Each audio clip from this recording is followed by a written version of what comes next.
я щойно побачила, як летить ракета. І я почула це.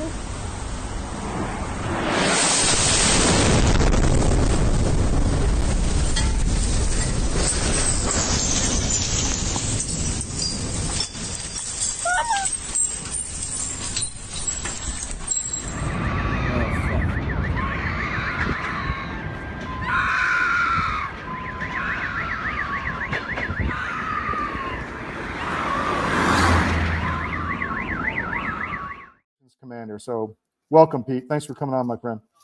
Yep, great to be here, and great to see you in Istanbul, Todd. Yeah, man. We're dodging the call to prayer here, so if it comes on again, then we'll just take a break. But good to see you, Pete. You've got a lot to go through. I've got all your videos teed up, so tell me how you want to go on this Ukraine SitRep. Yeah, we want to just give our viewers an update on what's going on the ground. Of course, the backdrop is, these last couple of weeks, really, President Trump first announced a 50-day deadline for a ceasefire and then cut it down to either 10 or 12. I'm not sure. I checked the dates and they're all over the place. You and I, this is, ties into what we've been talking about. The advice he's getting, it makes you scratch your head. In this latest piece, I keep hoping there's a secret understanding between President Trump and President Putin about what they're doing, but it does not seem that way. We heard Kellogg come out yesterday saying, Russia won't agree to a ceasefire, but Ukraine's ready at the drop of a hat. And Keane, another guy who has the president's ear, same thing, same talking points. We'll get to it toward the end, but there's Lindsey Graham's at it again. There's a Senate bill that's being crafted. Again, I'll talk about that at the end, but I want to start it with a on the ground video of a Russian soldier, and it's just an amazing interview. And for our viewers, it's exactly what we're missing by the lack of press, the zero press coverage from the ground in the Ukraine war. And just listen to what this guy has to say is pretty amazing. So, yeah, go ahead. Вроде русский, но может быть украинский. Да. Ага. Так вообще, как бы, тыл, грубо говоря, тыловая часть наша. Но, я же говорю, тут кто кого переобдурит. Ага. Так что... Вас тут как миломет команда, да? Вас как команда, вас работа миломет, да? Да. Ага. Да. Вы откуда? Местный. А, местный тоже местный? Не с этого района, а так вообще, с ЛНР местный. Ага. Мы все, нас Вы был все местные. гражданский украинский, да? Украин. До 14-го года. Ага. В 14-м же как началось, все закончилось. И почему все начало? 14. Майдан. Все. 13-й год, когда эти беспорядки, Майданы, там вся эта чепуха. У нас же здесь ни хрена ж не было, мы ж работали. Вот, шахтер, я шахтер.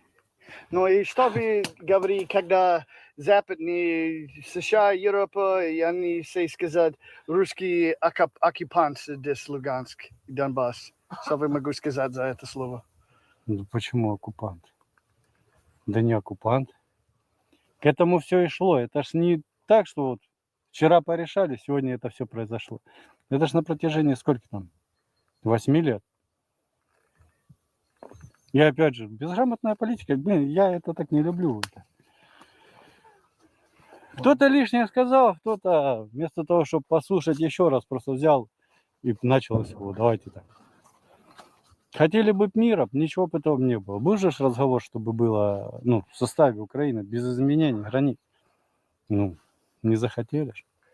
Пенсии, давайте так, пенсии моему отцу не Россия перекрывала, а Украина.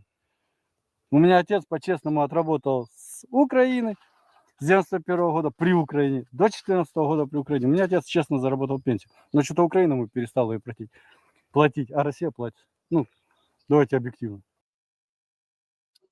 Back to you, Pete. Yeah. So that was a good Ukrainian who's fighting for Russia, essentially, or Yeah. someone who was living in No. Donbass. Well, Yeah, he's an Eastern Ukrainian Right. or an ethnic Russian Right. who's from Luhansk and Donetsk. And he's a soldier, and they're back now. He's right there on the border of Luhansk and Donetsk where the fighting is. But I mean, talk about just the guy on the ground first. Yeah. And it's why everyone needs to hear it. First, he tells you from the guy on the ground perspective what happened. The war started in 2014 when Russia, under the control of the EU and the Biden administration, overthrew the duly elected president of Ukraine, and then began this war on eastern Ukraine, where all the ethnic Russians live. A genocidal bombardment, random bombardment for 7 years Let of me eastern interrupt. Ukraine. You said Russia started Maidan. It was Ukraine who was behind Maidan. Yeah. Yeah, it was I didn't, I misspoke then. It was No EU and the US who ran Maidan. He gives this perspective, which is accurate, and you can watch it on videos all over YouTube, that everything was normal in eastern Ukraine. There was no uprising in eastern Ukraine. Now, Yanukovych was from Donetsk, so he was a politician who grew up there. He pledged his neutrality. He was not going to favor Russia or the EU. He was going to be neutral to both. But everything worked. Everything was normal in eastern Ukraine. And then Maidan, the overthrow of the government, and the civil war started, which turned into an ethnic war against the ethnic Russians. Poroshenko, who was the junta president that was appointed, he cut off pensions, so all retirement pay to retirees. He outlawed the Russian language, and as you know, with the Russian Orthodox Church, also put a cap on attendance to church and began closing churches. So this is the human rights violations that Lavrov talks about all the time. But over 7 years, 14,000 people were killed, almost all of them by random artillery and rocket strikes. And this guy, Patrick Lancaster, who deserves so much credit for being an independent journalist, this is what he does. He just walks around on the front, gets delivered, and that is the front right there, and sticks microphones in front of soldiers' faces and asks them questions. And you get this raw knowledge of what's really going on, what really happened. And you don't see that anywhere, Pete. We've seen nothing. No war footage, nothing. Zip. Yeah. That's it. How about that? Yeah. Has anyone even showed a Ukrainian, a ad lib, on the fly interview with a Ukrainian soldier? No, there's none. And the fact that we at least get, we have one journalist who is back on the Russian side is amazing. But that guy, another fact that 99.9% of people who are aware of the Ukraine war are not aware of, and that's that so far almost the entire war has been fought on eastern Ukraine. All the destruction you see is ethnic Russian homes, businesses, and churches and communities. That's ethnic Russian cities. So when they're fighting in them, the Ukrainians are the invading force. The Russians are the liberating force. And many of these Donetsk and Luhansk citizens are fighting on the Russian side. They always wanted to stay in Ukraine. The vote in 2014 was for autonomy because they had none. The president was kicked out, and in came the neo-Nazis, occupying 5 of the key ministries of the government. So all they wanted was autonomy, and then that became untenable due to the continuous attacks, the deaths, the destruction. And in 2022, when talks fell apart, they declared their independence. And that's what's going on. This is not Russia stealing oblasts or regions. These are people who live there rising up and saying, we do not want any part of a government that tries to kill us and take away our human rights. And so, again, tip my hat to Patrick Lancaster. That interview should be saved. It's just an amazing testimony to the truth. And that's the thing about all these propagandists. Just like the Russian collusion lie, it can't last. Truth always overwhelms, and there's so much evidence out there to show these propaganda lies, and that will continue to come out. But we can do our part by showing it right now. Yeah, for sure. And, Zelensky is out this morning, and we were going to put up an article. We've just been too busy dealing with sources and everything here in Turkey. But Zelensky is calling that there has to be a regime change in Russia now. I mean, do they really think they're going to pull a color revolution in Moscow? I mean, I don't know. I guess they can try. They tried in 2016 with Hillary Clinton, but So we'll think about that too, Todd. It shows again. We highlighted the problems with Kellogg, who's in Kyiv right now, and him passing information back to Trump. So just those words from Zelensky, just that demand. I also saw him make that video on his little, Zoom call, whatever. It shows there's no possibility. A ceasefire is not going to do anything. He wants regime change in Russia, which is, again, farcical. Those aren't the issues. The issues go back to what we just covered in eastern Ukraine, what used to be eastern Ukraine, and the human rights violations and the autonomy and independence of those oblasts. But what he said just shows he has no interest in meeting halfway, in trying to find a peace and trying to live in peace, which is what Russia wants. And so it just goes back to, what is this craziness about a ceasefire?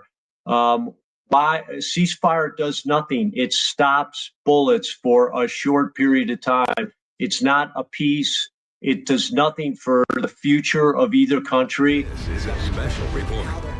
Knowing how to invest your money is harder than ever before. Dealing with stock market volatility, record debt, and terrorist attacks requires new thinking. At U.S. Asset Management, we can help you see the world more clearly so that you can move beyond the chaos and invest with confidence. Call us, visit us online, or drop by our office. U.S. Asset Management, helping you make better decisions with your money. Your government doesn't care about you. That's why you need a medical emergency kit. It contains life-saving medications like ivermectin, Z-Pak, and antibiotics. Stock them before they block them. And when you hear that out of him, the Russians would be crazy to even attempt a peace to placate Trump or the EU. So again, he's just an insurmountable obstacle to peace. So pretending that it's Russia dragging their feet, not Ukraine, is again just a giant propaganda lie that is easily disproven by listening to Zelensky each morning. So you've got some other videos here. Which one did you want to play next? The Newt Gingrich one? I mean, do you have the Newt Gingrich one? Yeah. I think that's I'll play this now. Good one, because it just shows again. He's going to have to look at the wall and realize he's not going to win. And the question is, how big a loss does he want to take? And does he agree early, or does he allow the Ukrainians to regain the advantage and allow gradually the Russian people to break up, just because the number of casualties they're going to take if we get serious is going to be terrifying. So the number of casualties that Russia's going to take if we get serious. That's what he just said. Newt's we've outed Newt in our Georgia paper many times. He's just become a mouthpiece for the corporate, industrial complex. whatever corporate, interest is on the table, he's for it. So, I mean, Yeah, there you go. But again, it's just, it's almost criminal because the implications of being wrong here, which we are, is nuclear war, and that's not like some pie in the sky thing anymore. The EU and the NATO route have already, with words, declared their readiness to let missiles fly with Russia. And now we have, Americans, Lindsey Graham is saying the same thing Newt Gingrich is, threatening Russia, telling them, you better watch it. We're going to really, if we lay into this thing, you're in big trouble. And, even it's just that insane. It's just insane. It is insane. It's like watching World War I happen again, Totally. and knowing the history earlier. of it, or being bound and gagged on the deck of the Titanic when you know there's an iceberg up ahead. It's crazy. So there's that one. Then we always show the conscript ones. I think that's another good one, just to continue to show what's going on the ground, and then that protest one. Before we do that, I just want to highlight the Mearsheimer interview on Tucker last night. He really went into exactly that these people are desperate to continue this war, and so they're okay with nuclear war. Desperate people do desperate things, and their whole worldview, their whole career, their whole money machine could collapse, and so they're okay with popping some nukes off. We can control it, they say, which is absolutely crazy. But here is the mobilization interview or video you're talking about, and it's a Ukrainian dressed up as a woman, I think, trying to get out of the country, right? So here we go. Чим ви хотіли вас здивувати? І що це нормально ви вважаєте? Куди прямуєте? На струмок. Звідки їдете? З Одеси. Виходимо.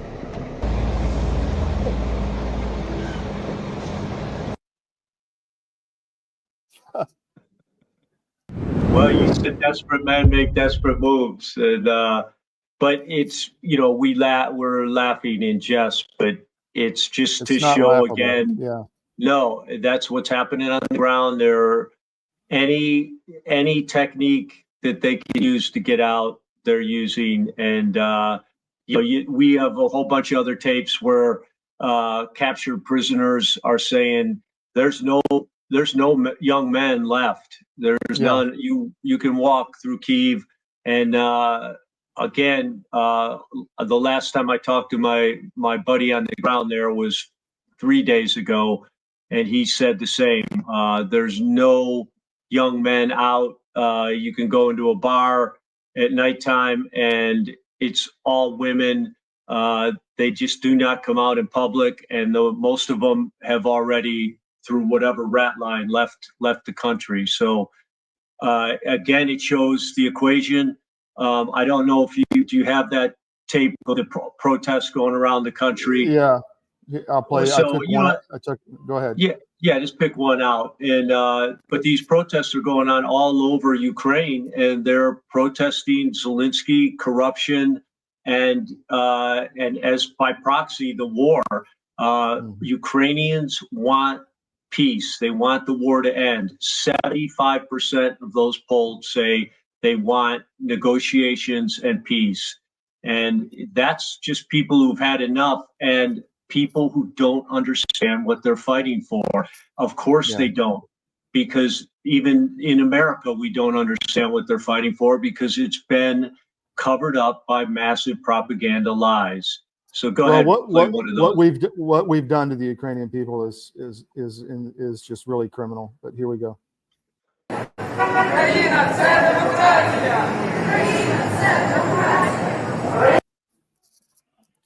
It's all women. Yep, good observation. It is, and but just the fact they're out, they're protesting all across Ukraine. That was a very dangerous thing to do just a few months ago. But Now you've got the majority of the country feeling the same way. So you have local police and other government officials who are saying, hey, just let it go. It's like when we showed those pictures of the conscripts, some of these guys are very gentle with the conscripts because they're like, hey, I get it, but this is my job. I got to do it. The propagandists are the only ones cheering this war on. And, what's going on with the 10-day deadline. And yesterday, Trump on social media got into a thing with Medvedev, calling the Russian economy a dead economy. And, hey, he better watch what he says. It's just hard to believe. And here's what I'd say to President Trump. There's no upside for Trump, but go ahead. No, there's not. But here's what I'd say to him.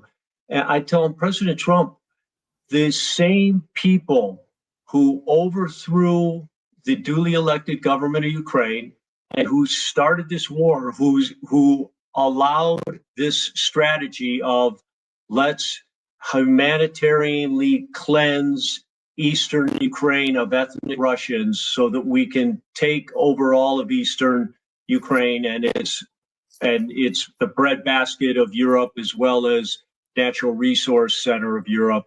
The same people, Biden, Brennan, Blinken,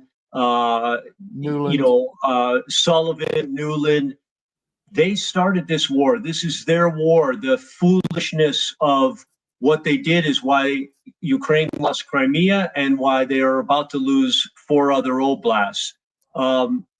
They allowed it. By Trump now allowing Kellogg to have us as a country take sides with Ukraine, he is by proxy supporting Brennan's war and Biden's war. Because if there are 2 guys who were the architects of this war, it's John O'Brien and Joe Biden. And Jay Sullivan is, Biden's action guy. They're the architects of all of this from 2013 forward. And so it's even more surprising that President Trump would have anything to do with the continuation of this war to support Ukraine, which is the Ukrainian people. We could support them by stopping the war, not by sending more weapons. There's and I don't remember if we talked about it last time, but there was a push by Zelensky to remove NABU, which is the National Anti-Corruption Bureau. And I had met with Artem Sitnik, who ran that bureau, and they're just an arm of Soros. So I kind of think that this is these protests are the end of Zelensky. I think the blob wants Zelensky gone because I think they see him as a problem. You wouldn't be seeing these protests, in my opinion, unless the apparatus in Ukraine was going to allow it. And that means Zelensky's in trouble, in my view. This is my take of this. What do you think of that? I think it's accurate. I think that not only is it Soros controlled, it's EU controlled. Yeah. And, from the Russian side, they just call it external control of Ukraine. And in fact it is, but it's there by necessity. From the beginning, Ukraine, the corruption from the very first dollars that began flowing, I think $5 billion by Victoria Nuland, to not only fund Maidan, but the initial months under the new government, $5 billion. From that moment on, it's been a massive money laundering slush fund game. And they put the Nobu in there on purpose, the Nubu in there on purpose, because it was supposed to monitor that so that EU money would not be stolen. So they knew where the money was going. So, whether they keep it or get rid of it, it's damned if they do, damned if they don't. But totally agree. I told you I talked to someone who was on the ground 3 days ago, and I said, hey, what about the protest? He said, yeah, that's pretty amazing. I said, what does it look like to you? What are the people? He goes, oh, they're fake, 100% fake. It's the same They just dusted off the color revolution, playbook. They use the same Facebook addresses that they use for Maidan. Same people. You get money. You meet at a place. You get your $50 for the day. You get a sign, and you go out there and you protest. So it's definitely run by Soros, again, Soros group on the ground. But he is. It's hard to separate him from the EU at this point, as far as control, and the U.S. blob, that is still operating unbeknownst to President Trump the way they were before he came into office. So there might be a glimmer of hope here if maybe they want to get rid of Zelensky because they need a they need an off ramp, and they can blame everything on Zelensky, take him down, and say, okay, we're going to make peace now, and it's okay. But I don't know. I mean, that's just, to me, it's obvious what's happening. I just don't know the end game as to what they're trying to do. But I'm always suspect because nothing happens there without it being sanctioned by the blob, if you will. Anyway, Agreed. What else, Pete? We got anything else?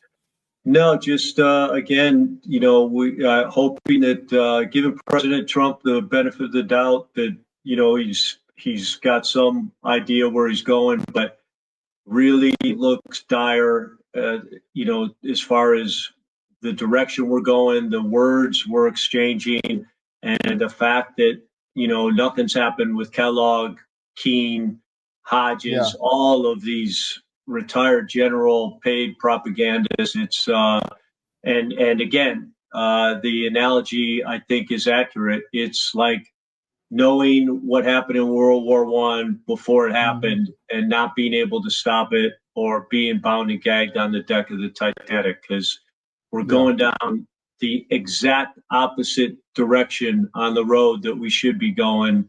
And it's a very dangerous direction with massive consequences if things go wrong. And so it makes no sense.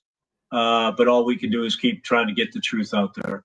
Yeah, Trump's first instincts were correct. I wish he would go back to those and stop listening to the liars around him. That would be my hope. Well, Pete, thank you very much. We'll have you back next week. Appreciate it, man. Sounds good, Todd. Take care. Take care.